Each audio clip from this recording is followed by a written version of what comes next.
नमस्कार, मी दिनेश कांजी. आपण बघताय न्यूज डंका. कॉक्रोच जनता पार्टीच्या आंदोलनाचा आजचा दुसरा दिवस. मागच्या पानावरून पुढे अशी आंदोलनाची स्थिती आहे. काल जंतर मंतरवर योगेंद्र यादव यांच्यासोबत शबाना आझमी पहिल्यांदा या आंदोलनामध्ये दिसल्या आणि या आंदोलनामध्ये जे लोक सहभागी झालेले आहेत त्यांची नावं जर तुम्ही पाहिली तर एक गोष्ट तुम्हाला लक्षात येते. या सगळ्यांमध्ये एक समान धागा आहे. यातले जे लोक आंदोलनामध्ये सहभागी झालेले आहेत ते एनजीओ चालवतात, त्यांच्याकडे FCRAचं लायसन्स आहे किंवा FCRAचं लायसन्स होतं जे रद्द झालेलं आहे, किंवा असे लोक जे अशा एनजीओशी संबंधित आहेत ज्यांच्याकडे FCRA परवाना आहे, अशी सगळी मंडळी या आंदोलनामध्ये सहभागी झालेली दिसतात. कॉक्रोच जनता पार्टीचा चेहरा अभिजित दिपके याने जंतर मंतरवर पुन्हा एकदा उपोषण सुरू केलेलं आहे. पंजाबमधून शेतकऱ्यांचा एक जथ्था या आंदोलनाच्या दिशेने निघाला होता. हरियाणा सीमेवर त्यांना रोखण्यात आलं.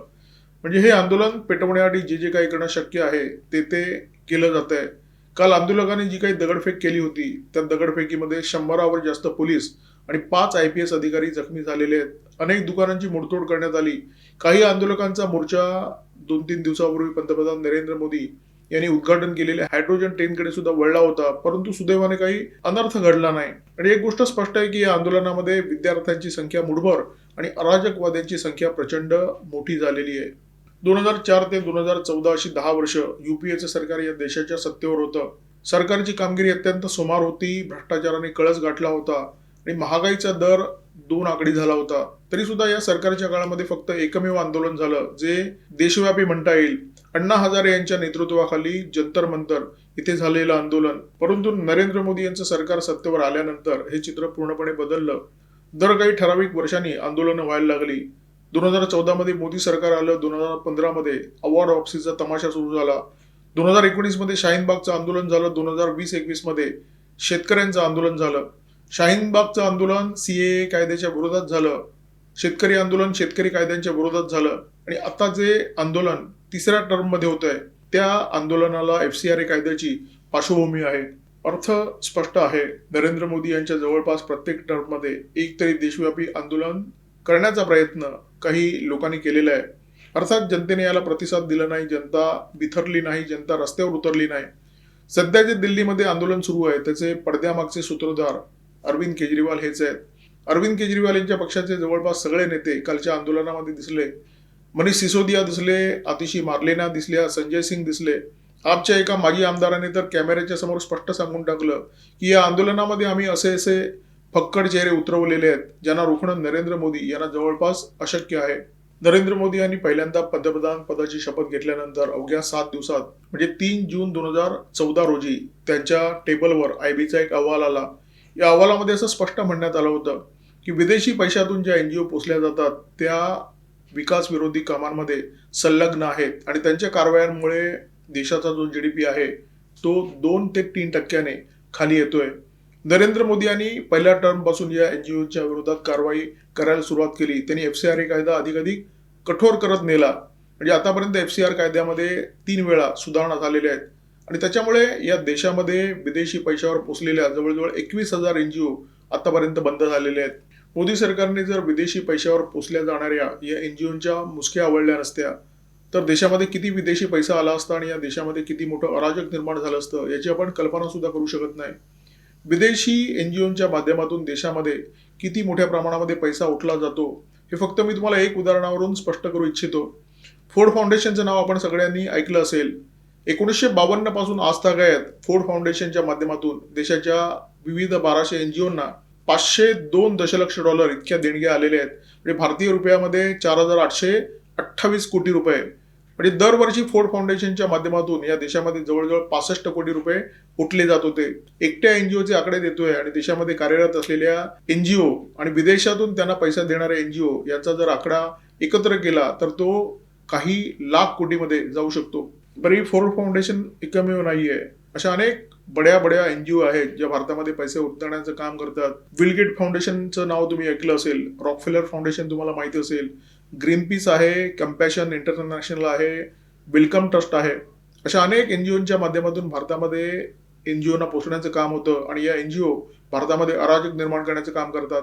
केंद्र सरकारने FCRA कायद्याच्या तरतुदी अधिक कठोर करत नेल्या याचं या सगळ्या NGO वाल्यांना दुःख आहे आणि हा जो काटा आहे तो त्यांच्या पायामध्ये ठसठसतोय. सोनम वांगचुक यांची एनजीओ सेकमॉल याचा एफसीआरए परवाना केंद्र सरकारने रद्द केला. शबाना आझमी यांची सुद्धा एक एनजीओ आहे ज्याला एफसीआरए परवाना आहे, तो रद्द केलेला नाहीये, परंतु तरतुदी कठोर झाल्यामुळे शबाना आझमी यांचं सुद्धा कठीण झालेलं आहे. योगेंद्र यादव यांच्याबद्दल आपल्याला माहिती आहे, त्यांची एनजीओ आहे परंतु त्याला एफसीआरए परवाना नाहीये, परंतु ते एका थिंक टँकशी संबंधित आहे ज्याला एफसीआरए परवाना लागू होता, जो रद्द करण्यात आला.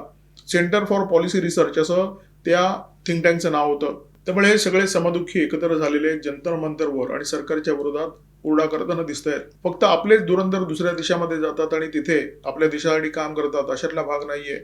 विदेशी पैसा जो या देशामध्ये गेली कित्येक दशकं उठला जातोय, त्या पैशातून इथे अनेक असे चुचुंदर निर्माण झालेले आहेत जे त्यांच्या इशाऱ्यावर नाचत असतात. आणि त्यातलाच एक दिल्लीचा मुख्यमंत्री झाला ज्याला पंतप्रधान बनण्याची स्वप्न पडत होती. या विदेशी संस्था मोठमोठाले अवॉर्ड देतात आणि या अवॉर्डच्या माध्यमातून भारतातल्या लोकांचं फक्त महिमामंडन होत नाही, त्यांचं ब्रँडिंग होत नाही, त्यांना पैशाची घसघशीत रसद मिळते. अनेक नावं सांगता येतील, अरुंधती रॉय, अरविंद केजरीवाल, सोनम वांगचुक वगैरे वगैरे, लिस्ट खूप मोठी आहे. यांना पैशाची रसद मिळते आणि त्याच्यामध्ये भर पडते देणग्यांची. आणि देणग्यांचा हा जो पैसा असतो जो यांच्या एनजीओमध्ये सतत येत असतो, या देणग्यांच्या माध्यमातून आंदोलनं पोचली जातात. शाहीनबागचं आंदोलन जे 2019 साली सुरू झालं, ते आंदोलन किती काळ चाललं? 101 दिवस हे आंदोलन चाललं. शेतकरी आंदोलन जे या देशामध्ये पेटवण्यात आलं होतं ते किती दिवस चाललं? 381 दिवस हे आंदोलन चालू होतं. म्हणजे 1 वर्षापेक्षा जास्त काळ हे आंदोलन सुरू होतं. आणि या दोन्ही आंदोलनांकडे जर आपण बारकाईने पाहिलं तर यांना पैशाची अजिबातच कमी नव्हती. ज्या ठिकाणी आंदोलन सुरू होतं त्या ठिकाणी खाण्यापिण्याची व्यवस्थित रेलचेल होती, सगळ्या गोष्टींची रेलचेल होती. आता ही सगळी उदाहरणं ऐकल्यानंतर एक प्रश्न तर तुम्हाला निश्चितपणे पडला असेल की अभिजित दिपकेचं हे जे आंदोलन आहे त्या आंदोलनाचा खर्च कोण करतं? वांगचुकला जेव्हा पोलिसांनी उचललं तेव्हा अभिजित दिपके त्या आंदोलनाच्या ठिकाणी नव्हता. तो आपल्या एसी रूम मध्ये मस्तपैकी आराम करत होता. मध्य दिल्लीमध्ये हा एसी रूम नेमका कोणाचा होता? अनिश गवांदे नावाच्या व्यक्तीचा हा एसी रूम होता. हा अनिश गवांदे कोण? हा अनिश गवांदे राष्ट्रवादी काँग्रेस शरद पवार गट या गटाचा राष्ट्रीय प्रवक्ता आहे. हा अनिश गवांदे फक्त शरद पवार गटाचा आवाज नाहीये, तो एलजीबीटी गटाचा सुद्धा आवाज आहे. एलजीबीटींच्या हक्कांसाठी तो संघर्ष करत असतो, कारण तो स्वतः की आहे हे त्यांनी जाहीर केलेलं आहे, म्हणजे माझी माहिती नाहीये. आणि त्याच्यामुळे तुमच्या लक्षात आलं असेल की दिपकेच्या आंदोलनामध्ये पहिल्या दिवसापासून जी एलजीबीटी लोकांची तिथे रेलचेल होती त्याचं कारण नेमकं काय होतं ते. या देशामध्ये अशा महनीय व्यक्तींचा गट आहे, जिथे मोदी विरोध तिथे आम्ही, हे त्या गटाचं सूत्र आहे. आणि योगेंद्र यादव बहुधा या गटाचे म्होरके आहेत. या माणसाचा चिवटपणा आणि या माणसाचा संयम अफाट आहे. म्हणजे मरणासन्न झालेल्या माणसाच्या आजूबाजूला गिधाडं जमा होतात, तुम्हाला माहिती आहे. आणि ही गिधाडं त्या माणसाला तोपर्यंत खात नाही जोपर्यंत हा पूर्णपणे मृत होत नाही. कारण गिधाडं जिवंत माणसाचं मांस खात नाही, त्यांना मेलेलाच माणूस लागतो. त्यामुळे त्यांना वाट पाहावी लागते तो माणूस मरेपर्यंत. तर गिधाडांमध्ये जो संयम असतो तशा प्रकारचा संयम या योगेंद्र यादव यांच्यामध्ये आहे. काल जंतर मंतरवर ते गेले होते, त्यांनी आंदोलकांची भेट घेतली आणि त्याच्यानंतर त्यांनी एक स्वतः रील बनवला. या रीलमध्ये त्यांनी या आंदोलनाची दिशा सुद्धा ठरवून टाकली. आणि त्यांना कोणी सांगण्याची गरज नाहीये की तुम्ही आम्हाला मार्गदर्शन करा, तुम्ही आम्हाला दिशा ठरवून द्या. हे स्वयंभू आहेत, ते स्वतः सगळ्यांना मार्गदर्शन करत असतात अगदी न विचारता. त्यामुळे त्यांनी या आंदोलनाची दिशा ठरवून टाकलेली आहे आणि आपला मनसुबा या रीलच्या माध्यमातून त्यांनी जाहीर करून टाकलेला आहे. कधी काळी केजरीवालांच्या सोबत असलेला हा माणूस केजरीवालांनी लाथा घातल्यानंतर काँग्रेसच्या वळचणीला गेला आणि आता सध्या या आंदोलनामध्ये तो दिसतोय. या आंदोलनाचं त्यांनी या रीलमध्ये वर्णन केलेलं आहे. ते अशा प्रकारे ते असं म्हणाले की आधी आम्हाला असं वाटलं की रॅली निघेल, परंतु रॅलीचा रॅला झाला आणि रॅल्याचा मेला झाला. म्हणजे त्यांची ती शब्दरचना आहे, त्यांचे ते शब्दप्रयोग आहेत. आणि त्यांनी जी दिशा या आंदोलकांना ठरवून दिलेली आहे ती अशा प्रकारे आहे. ते असं म्हणाले की या मोर्चानंतर या आंदोलनाचा पाया घातला गेलेला आहे, आता याचा विस्तार झाला पाहिजे, मुद्द्यांचा विस्तार झाला पाहिजे. देशाच्या प्रत्येक शहरामध्ये, प्रत्येक गावखेड्यामध्ये हे आंदोलन सुरू झालं पाहिजे आणि त्याच्यानंतर या सगळ्या आंदोलकांनी एकत्र येऊन देशव्यापी आंदोलन छेडलं पाहिजे. योगेंद्र यादव यांच्यासारखी बरीच लोक या आंदोलनामध्ये सहभागी झालेली आहेत, जी या आंदोलनाला दिशा देण्याचा प्रयत्न करत आहेत. त्यांच्या ओठात एक आणि पोटात एक अशा प्रकारचा प्रकार आहे. हिंदीमध्ये सांगायचं झालं तर कहीं पे निगाह है कहीं पे निशाणा. शबाना आझमी यांनी राजदीप सरदेसाई यांना एक मुलाखत दिली आणि त्या मुलाखतीमध्ये राजदीप यांनी त्यांना काही प्रश्न विचारले. शबाना आझमी यांनी त्यांची खंत बोलून दाखवली आणि ही खंत बोलून दाखवताना त्यांच्या पोटात जो हिडन अजेंडा आहे तो बाहेर आला. त्यांनी असं म्हटलं की या देशाच्या शिक्षणावर जेवढा दरवर्षी खर्च झाला पाहिजे, बजेटमध्ये जी तरतूद असली पाहिजे, दुर्दैवाने तेवढी होताना दिसत नाहीये.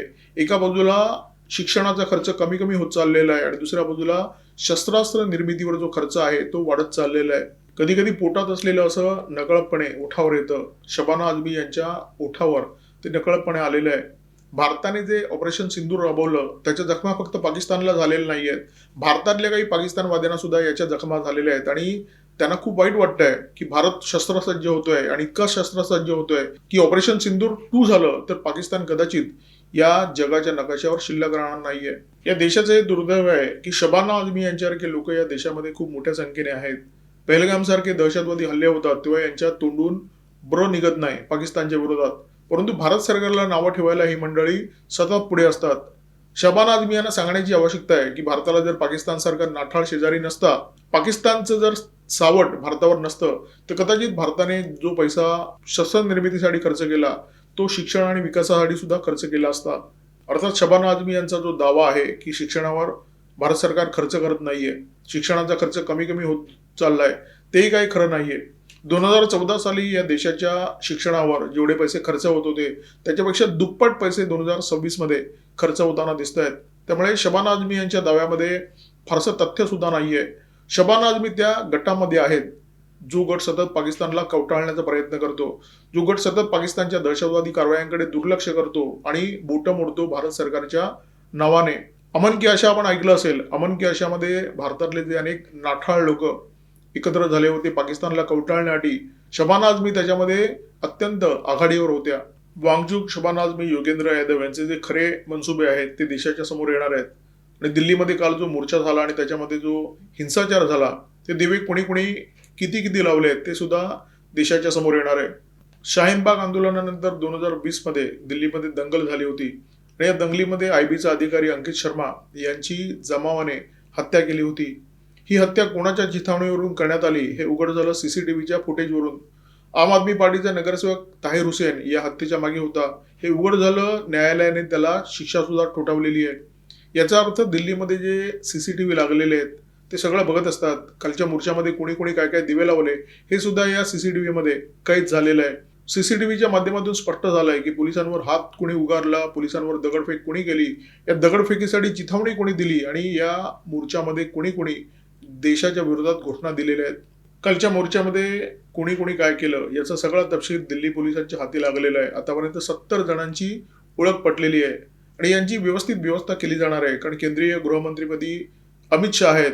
अमित शहांचं हे वैशिष्ट्य आहे की अमित शहा फार बोलत नाहीत, ते शांतपणे बघत असतात, वाट बघत असतात आणि योग्य वेळी ती कारवाई करतात.